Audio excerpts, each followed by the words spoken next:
Hi guys, this is Jinitha. Welcome to our channel. So చాలా మంది ఏంటంటే ఇప్పుడు ఈ సమ్మర్ స్టార్ట్ అయ్యే ముందే చాలా మంది అబ్రాడ్ వెళ్ళాలని ప్లాన్ చేసుకుంటూ ఉంటారు. సో ప్రతి ఇయర్ ఏంటంటే చాలా మంది ఇండియా నుంచి అబ్రాడ్ వెళ్ళి చదువుకుంటున్నారు, చాలా సక్సెస్ఫుల్ గా సెటిల్ అయిపోతున్నారు అక్కడ. బట్ ఏంటి అంటే మనకి ముఖ్యమైనది కన్సల్ట్స్. మనం ఎక్కడ ఎవరిని సంప్రదించాలి? చాలా మంది వీసాలు అప్రూవ్ చేయించే వాళ్ళు, చాలా మంది మనకు అక్కడ స్టడీ చేయించడానికి ఒక వేని వెతికి ఇచ్చే వాళ్ళు ఉంటారు. కానీ ఎవరు ఎంత ఫేక్ ఎంత నిజం అన్నది మనం తెలుసుకోలేం. కాబట్టి మీకు ఖచ్చితంగా ప్యూర్ గా క్లారిటీగా అన్ని ఎక్స్ప్లెయిన్ చేసి మీరు ఎక్కడ వెళ్ళాలి, ఏ ప్లేస్ లో మీరు చదువుకుంటే బెస్ట్, అక్కడ ఉండే సిచ్యువేషన్స్ ఎలా ఉంటాయి, కాస్ట్ ఆఫ్ లివింగ్ ఎలా ఉంటుంది, మీరు అనుకున్న ఐడియాస్ కి ఏది బెస్ట్ కంట్రీ అవుతుందని అన్ని క్లియర్ గా చెప్పే వాళ్ళే ఈ రోజు అయితే మనతో ఉన్నారు. వాళ్ళే విదేశ్ కన్సల్ట్స్ వాళ్ళనమాట. వాళ్ళు ఇప్పటికీ ఒక 15,000 మందికి పైగా స్టూడెంట్స్ ని అక్కడ పంపించారు చదువుకోవడానికి. సో వాళ్ళు ఖచ్చితంగా ఒకవేళ మిమ్మల్ని పంపిస్తున్నారు అని అంటే అది ఖచ్చితంగా ప్యూర్ గా జెన్యున్ గానే ఉంటుంది. ఇది మాత్రం నా 100% గ్యారంటీ. సో మరెందుకు ఆలస్యం, ప్రస్తుతం మనతో పాటు విదేశ్ కన్సల్ట్స్ డైరెక్టర్ ఉన్నారు సాయినాథ్ గారు. వారితో మాట్లాడదాం, మీకున్న డౌట్స్ అన్నిటికీ కూడా క్లారిటీ అయితే తెచ్చేద్దాం.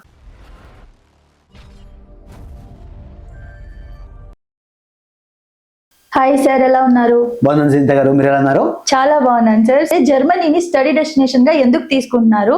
ఇంకా చాలా ఉన్నాయి వెళ్ళడానికి, వాటితో పోల్చుకుంటే ఇది ఎందుకు బెటర్ అనుకుంటున్నారు?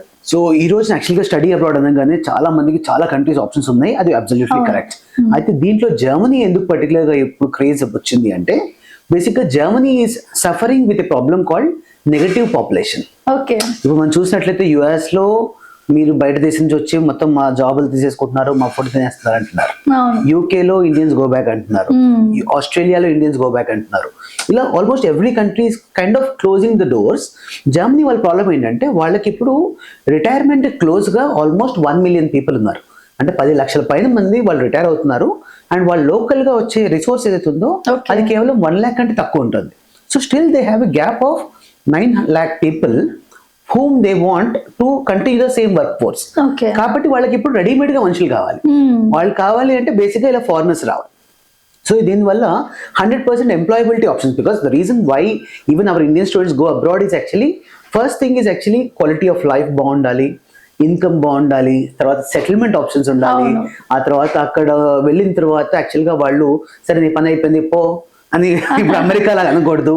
సో ఇలాంటి అన్ని కారణాలు చూసుకుంటే జర్మనీ చాలా వాతావరణం ఏంటంటే అబ్సల్యూట్లీ ఇన్వైటింగ్ సిచ్యువేషన్. కాబట్టి this right time to student to focus for Germany అండి. ఓకే, జర్మనీ వెళ్తే ఖచ్చితంగా స్టడీస్ కోసం అక్కడ స్టడీ అనేది చాలా ప్రత్యేకమైనది ఉండాలి కదా.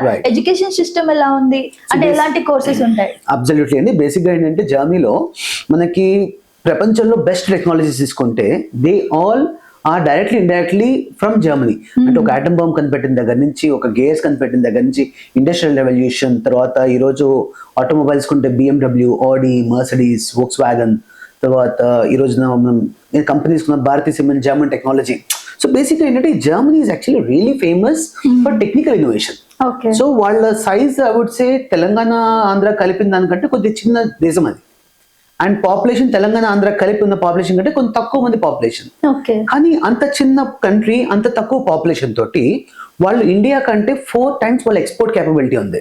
అంటే ఇండియా మొత్తం అందరం కలిపితే 400 billion ఎక్స్పోర్ట్ చేస్తే వాళ్ళ ఒక్క జర్మనీ మాత్రమే 1.6 trillion ఎక్స్పోర్ట్ కేపబిలిటీ. సో ఇండియాకి 4 times ఎక్స్పోర్ట్ కేపబిలిటీ ఉంది, వాళ్ళ పర్ క్యాపిటల్ ఇన్కమ్ బాగుంటుంది.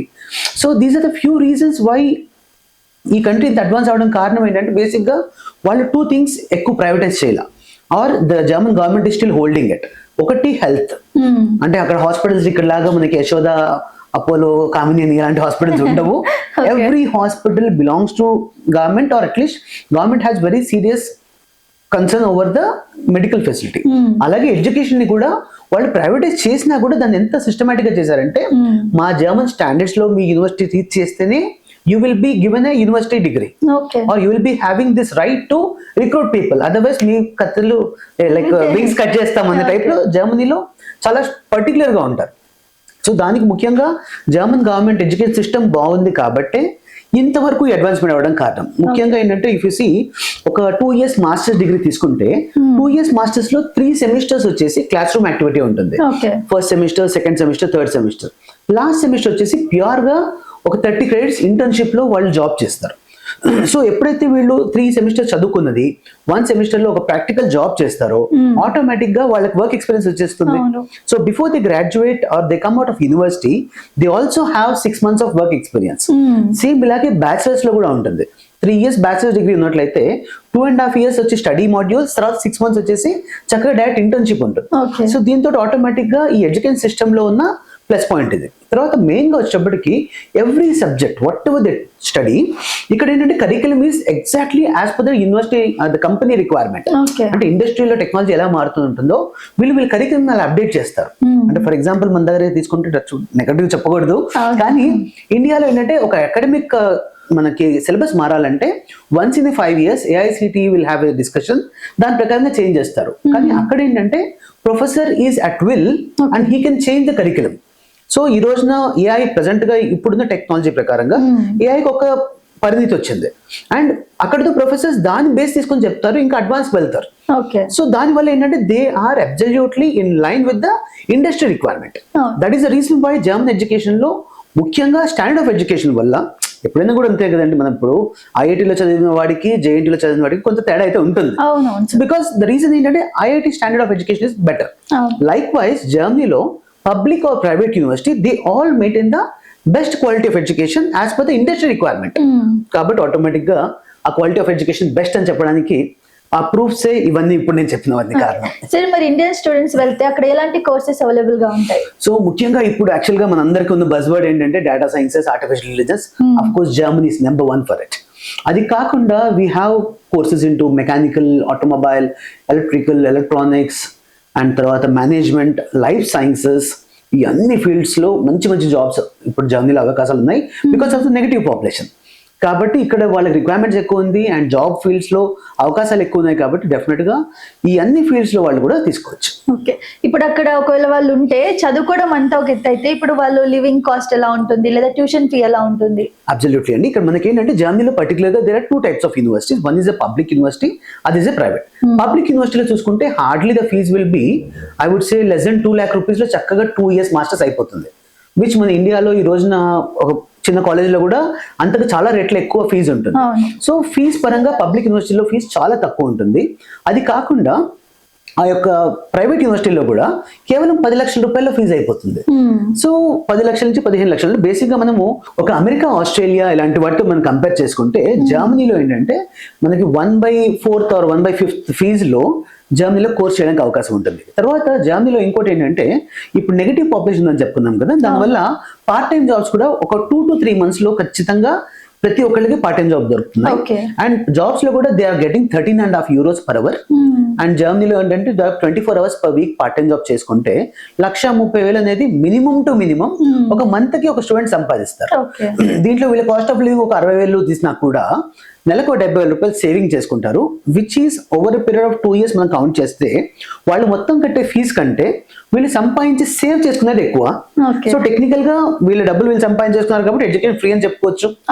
ప్లస్ ఆల్రెడీ ఇంకా ఎక్స్ట్రా సేవింగ్స్ ఉంటుంది, పై ఇంటర్నేషనల్ ఎక్స్పోజర్ వస్తుంది. అండ్ వెళ్ళిన తర్వాత ప్రతి యూనివర్సిటీలో కూడా జర్మన్ లాంగ్వేజ్ ఫ్రీగా నేర్పుతారు. చాలా మందికి ఉన్న అపోహ ఏంటంటే జర్మనీకి వెళ్ళాలంటే జర్మన్ లాంగ్వేజ్ కావాలి. అండ్ చాలా బయట కూడా చాలా మంది భయపెట్టేది ఏంటంటే అరే జర్మనీలో జర్మన్ లాంగ్వేజ్ ఉంటుంది, నువ్వు ఎలా చేస్తావు? అస్సలు టెన్షన్ పడాల్సిన అవసరం లేదు. ఆల్మోస్ట్ లాస్ట్ 18 years నుంచి we been sending students for Germany. More than 3,000 students of Videsh Consults have happily settled in Germany without learning single bit of German being in India. వెళ్ళిన తర్వాత ప్రతి యూనివర్సిటీలో ఫస్ట్ 6 months వాళ్ళు language నేర్పుతారు. ఆ తర్వాత వీళ్ళు బయట పార్ట్ టైం జాబ్ చేస్తున్నప్పుడు అది ప్రాక్టీస్ ఎంతో కొంత అవుతుంది కదా, దాంతో ఈజీగా వాళ్ళు పికప్ చేసుకుని సెటిల్ అవ్వడానికి మంచి అవకాశాలు ఉన్నాయండి. సరే, ఇప్పుడు అక్కడ వెళ్ళి స్టూడెంట్స్ చదువుకోవాలనుకున్నప్పుడు అక్కడ వాళ్ళ జర్మన్ లాంగ్వేజ్ లో చెప్తారు కదా, మరి వీళ్ళు అర్థం చేసుకోవడం ఎలా? సో ఫస్ట్ థింగ్ యాక్చువల్ అక్కడ జర్మన్ లాంగ్వేజ్ చెప్పరు. బికాస్ జర్మనీలో ఏంటంటే like most of the universities they are completely shifted to English taught programmes. So complete గా అకాడమిక్ కరికులం ఇంగ్లీష్ లో ఉంటుంది, వాళ్ళ క్లాసెస్ ఇంగ్లీష్ లో ఉంటాయి, యూనివర్సిటీ అట్మాస్ఫియర్ మొత్తం ఇంగ్లీష్ లోనే ఉంటుంది. వాళ్ళ ఎగ్జామ్స్ రాయడం కానీ, అసైన్మెంట్స్ ఇవ్వడం కానీ ఎవ్రీవేర్ ఇట్ ఈస్ ఇంగ్లీష్. కాబట్టి ఎక్కడ కూడా వీళ్ళకి జర్మన్ లాంగ్వేజ్ అనేది వెళ్ళిన తర్వాత చదువుకోవడం కోసం అసలు రిక్వైర్మెంట్ కాదు. కాకపోతే ఒక సామెత ఉంది, when you're in Rome B a Roman. So అలాగే జర్మనీకి వెళ్ళినప్పుడు కూడా జర్మన్ లాంగ్వేజ్ అనేది ఒక డెఫినెట్గా ఇంపార్టెంట్ అబ్స్టకల్. దాని అబ్స్టకల్ కంటే ఒక ఛాలెంజ్ గా తీసుకోవాలి. అండ్ వెళ్ళిన తర్వాత ఫస్ట్ 6 months లాంగ్వేజ్ నేర్పించినప్పుడు హ్యాపీగా వీళ్ళు లాంగ్వేజ్ నేర్చుకుంటూ బయటకు వస్తూ పడుతూ లేస్తూ అంటే ప్రాక్టీస్ వచ్చినప్పుడు కొత్త భాష కదా, so they will just practice it and it's really fun. So అది స్టార్టింగ్ లో నేర్చుకున్నప్పుడు ఈ కోర్స్ చేస్తున్నప్పుడు ఆటోమేటిక్ గా 2 years టైం ఉంటుంది. ఈ 2 years లో ఈజీగా పికప్ చేసుకొని by the time they complete the studies వాళ్ళు మంచి ప్రొఫెషనల్ స్కిల్ సెట్ తెచ్చుకుంటారు. ఓకే, అడ్మిషన్ ప్రాసెస్ ఎలా ఉంటుంది sir? So Germany admission process very like seems to be complicated, but Videsh Consultancy is rightly helping the students. కాబట్టి ఇక్కడ అంత complication ఏముండదు, దీన్ని సింప్లిఫై చేసి చెప్తాను. ఫస్ట్ థింగ్ ఏంటంటే జర్మనీ వీసా రావాలంటే APS వెరిఫికేషన్ అని ఉంటుంది. దాంట్లో ఏంటంటే మనము 18,000 రూపాయలు కట్టి జర్మన్ ఎంబసీ ద్వారా మనం ఒక సర్టిఫికేట్ పొందుతాం. స్టేటింగ్ ఏంటంటే మన 10th ఇంటర్ డిగ్రీ సర్టిఫికేట్స్ అయితే మనం చదివామో జర్మన్ ఎంబసీ వాళ్ళు బ్యాక్గ్రౌండ్ వెరిఫికేషన్ చేస్తారు. అది చేసి మనకు 1 month టర్న్ అరౌండ్ టైంలో they will give a certificate stating మీ 10th ఇంటర్ డిగ్రీ జెన్యూన్ అని. ఆ తర్వాత IELTS ఒకటి కంపల్సరీ కావాలి జర్మనీకి, because that is a consulate requirement and IELTS 6.0 is good enough, which is not a very tough task. కొన్ని కేసులు 5.5 ఉన్నా కూడా we have success track of getting the visas with 5.5 also. So ఇటువంటి IELTS ఒకటి APS ఒకటి ఉన్నాక direct మనం యూనివర్సిటీకి అప్లై చేస్తాము. We get the offer letter. Once we get the offer letter then జర్మనీకి ఏంటంటే వీసా ప్రాసెస్ కూడా దీంట్లో కంటిన్యూ చెప్తాను. ఏంటంటే బేసిక్గా జర్మనీ వీసా ప్రాసెస్ లో ఒక అడ్మిషన్ వచ్చిన తర్వాత మనం లైక్ పబ్లిక్ యూనివర్సిటీకి వెళ్ళినట్లయితే స్ట్రైట్ అవే బ్లాక్డ్ అకౌంట్ అని ఉంటుంది. జర్మనీ బ్లాక్డ్ అకౌంట్ అని, దాంట్లో మనం ఒక 12 లక్షల రూపాయలు అకౌంట్ లో వేస్తాం. అది స్టూడెంట్ పేరు మీద అకౌంట్ ఓపెన్ చేసి మేము విదేశ్ కౌన్సిల్ మేమే హెల్ప్ చేస్తాము. Once they have this account they will directly open that and they deposit money. అది పెట్టి మనం వీసా అప్లై చేస్తే 15 days to 1 month లో వీసా వచ్చేస్తుంది. వీసా వచ్చాక స్టూడెంట్ వెళ్ళిన తర్వాత వీళ్ళకి మంత్లీ 1 lakh చెప్పిన 12 lakhs నుంచి వాళ్ళకి అమౌంట్ రిటర్న్ వస్తుంది ఆన్ సేవింగ్స్ అకౌంట్. సో దాని ద్వారా ఏంటంటే మనము ఫైనాన్షియల్ గా మనకి ఇబ్బంది లేదు అని ప్రూవ్ చేస్తున్నాం. సో ఈ రోజు చాలా కంట్రీస్ వీసా రిఫ్యూజ్ అయ్యేది కారణం ఏంటంటే ఒకటి మీ దగ్గర డబ్బులు సరిగ్గా లేవనో, లేకపోతే మీకు ఇంగ్లీష్ రాదనో, లేదంటే మీ సర్టిఫికేట్స్ ఫేక్ అనో, ఇలాంటి కారణాలు ఉంటాయి. సో జర్మనీలో ఆ అవకాశం లేకుండా ఇవన్నీ కూడా చాలా ఫుల్ ప్రూఫ్ వేలో ప్లాన్ చేయడం జరిగింది.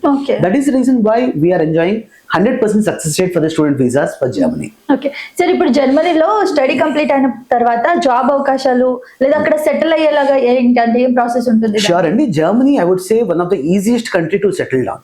ఎందుకంటే జర్మనీలో మీరు చదివింది ఒక 2 years or 1.5 year మాస్టర్స్ అయిన తర్వాత బ్యాచిలర్స్ అయిన తర్వాత ఒక 1.5 year పాటు మీరు అక్కడే ఉండి హ్యాపీగా ఉద్యోగం వెతుకోవడానికి టైం ఇస్తారు, which is called a job search visa. ఈ జాబ్ సర్చ్ వీసా 18 months లో వాళ్ళు మెక్డొనాల్డ్స్ నుంచి మర్సిడీస్ వరకు ఎక్కడ జాబ్ చేసినా కూడా ఈజీగా సెటిల్ అయిపోతారు. ఇది ఇంతకుముందు కరికులం లో పార్ట్ గా ఇంటర్న్షిప్ చేయాలని చెప్పా కదా, ఈ ఇంటర్న్షిప్ చేసేటప్పుడు ఏమవుతుందంటే కంపెనీకి వీళ్ళకి ఒక కైండ్ ఆఫ్ రిలేషన్ స్టార్ట్ అవుతుంది and he knows exactly how to behave with manager. ఇవన్నీ చేయడం వల్ల కంపెనీ ప్రాజెక్ట్ 6 months లో అవ్వదు, కానీ క్యాండిడేట్ మాత్రం 6 months తర్వాత అకాడమిక్ పీరియడ్ అయిపోతుంది. సో ఆ టైంలో ఆ కంపెనీకి బెస్ట్ రిసోర్స్ ఎవరంటే వీళ్ళే. కాబట్టి వీళ్ళతో పెట్టుకుని వీళ్ళు డైరెక్ట్ వర్క్ పర్మిట్ ఇచ్చి కంటిన్యూ చేస్తారు. అలా once they get in to work permit straight away ఒక 3 years జర్మనీలో ఫుల్ టైం వర్క్ చేస్తే PR వచ్చేస్తుంది. సో వన్స్ PR వచ్చాక ఇంకా లైఫ్ లాంగ్, ఇప్పుడు ట్రంప్ వచ్చి మనల్ని పంపిస్తాడు చాలా మంది భయపడుతున్నారు కదా, అది ఎటువంటి భయం లేకుండా లైఫ్ లాంగ్ హ్యాపీగా రిలాక్స్ గా బతకడానికి Germany is the best option. Because మీరు స్టడీస్ తర్వాత 18 months పోస్ట్ స్టడీ వర్క్, అది కాకుండా కొన్ని వర్స్ట్ కేస్ సినారియోస్ ఆ 18 months కూడా జాబ్ దొరకలేదు, still you have another 12 months called opportunity card. So దాదాపు 30 months టైం ఉంటుంది కోర్స్ తర్వాత just to find employment. So 30 months లో కూడా జాబ్ పట్టకపోతే ఇండియాకి వచ్చినా జాబ్ రాదు. So which is very ample comfortable time for individual to train themselves and get into the industry. Sir, so final గా German వెళ్ళి చదువుకోవాలనుకునే students కి మీరేం చెప్తారు? సో ఫస్ట్ జర్మనీ వెళ్ళడం అంటే ఏంటంటే బేసిక్ గా ఇప్పుడున్న ఇంత పాజిటివ్ పాయింట్స్ చెప్పేటప్పటికి the only negativity what Germany has right now is visa appointments దగ్గర కష్టంగా ఉంది. ఎందుకంటే ఎక్కడైనా మన వాళ్ళు ఎక్కడైనా పెరిగే కొద్ది ఎలా పెరుగుతామంటే we go in huge numbers. అంటే ఎగ్జాంపుల్ లాస్ట్ 3 years లో మేము రికార్డ్ చూస్తే 3 years back it was only 20-25,000 Indians use to go there, and ఈ రోజున we have 70,000-75,000 students going for 2025. So almost ఇది 3 times పెరిగింది. కాబట్టి ఇప్పుడు వీసా స్లాట్స్ డిలే అవుతున్నాయి. ఆ తర్వాత మేజర్ గా ఈ IELTS లాంటి చిన్న చిన్నవి, APS ఒకటి. సో ఎవరైనా జర్మనీ అని థాట్ ఉంటే ఫస్ట్ ఫోన్ తీసుకోండి, విదేశ్ కలిసి కాల్ చేయండి. ఓకే, సో ఇక్కడ నుంచి మేము మొత్తం మీకు ఆ టైంకి తగ్గట్టుగా ఏది చేస్తే బెటర్ అని చెప్పి గైడెన్స్ చేసి will help them individually to achieve the target of reaching to Germany. So final గా మీరు మొత్తం వీడియో చూసి ఉంటారు, మీకు అర్థమై ఉంటుంది. జర్మన్ వెళ్ళి చదువుకోవాలనుకుంటే మీరు ఎక్కడ వెళ్ళాలి, ఎవరిని సంప్రదించాలో తెలియకపోతే కింద స్క్రోల్ అవుతున్న నంబర్ పై కాంటాక్ట్ అవ్వండి, అన్ని డీటెయిల్స్ కూడా ఇస్తారు. Thank you sir. Thank you very much.